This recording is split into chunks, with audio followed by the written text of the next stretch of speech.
Hello everyone, welcome back to my channel. Please subscribe to hear children's books read aloud. Thomas and Friends Engine Adventures, the Snowy Special. Winter had arrived on Sodor and the island was covered with snow. The tracks were icy and slippery and many of the lines were blocked by snowdrifts. Henry puffed happily through the snowy countryside. None of his lines were blocked. Henry was the first engine to arrive back at the sheds that evening. All his friends were late. Thomas rolled in next. "Well done, Henry," he chuffed. "You must have lucky trucks." "Maybe you're right, Thomas," Henry smiled. And Henry went to sleep, feeling proud of his lucky trucks. But the next morning, Henry's lucky trucks weren't in the yard. Henry gasped. "Edward took your trucks," Thomas explained. "He's delivering coal to the villages." The Fat Controller arrived. "A delivery of presents is waiting at the airport," he told Henry. "You must take a gift to all the children in the villages." Henry set off nicely, but the rails at Gordon's Hill were very slippery.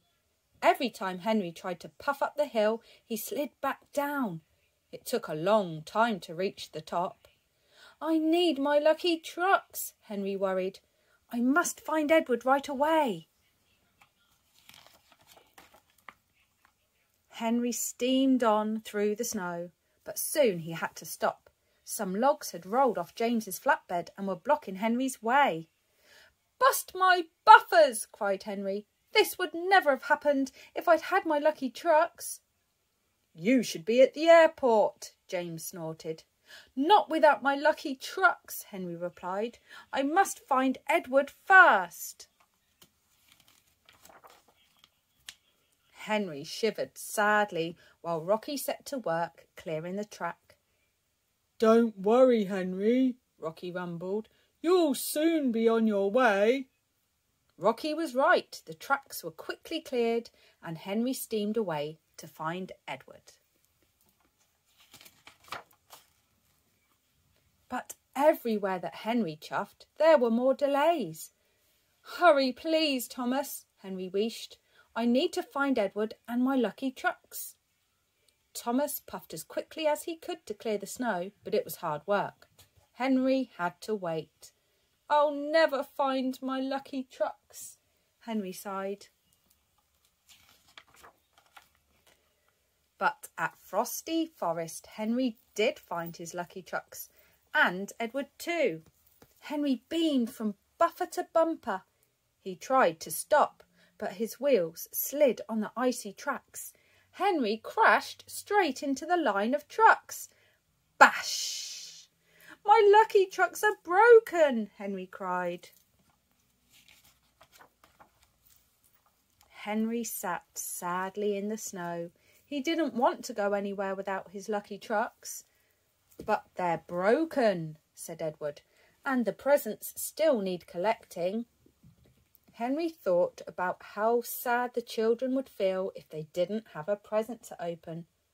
"I must get to the airport," he puffed, "with or without my lucky trucks." Henry set off slowly. His wheels slipped and slid on the icy rails, but he kept going. The more Henry thought about the children, the less he thought about his lucky trucks. At last he arrived at the airport. He collected the presents and puffed away to begin his deliveries. Henry steamed all over the island until he had just one delivery left. Some children were waiting for him at the station. "Hooray for Henry!" they cheered. "I didn't need my lucky trucks after all," Henry smiled. And when he looked at the children's smiling faces, he felt like the luckiest engine on Sodor. The end. Thank you for watching. Don't forget to like, subscribe and share, and I'll see you very soon for another story. Cheerio!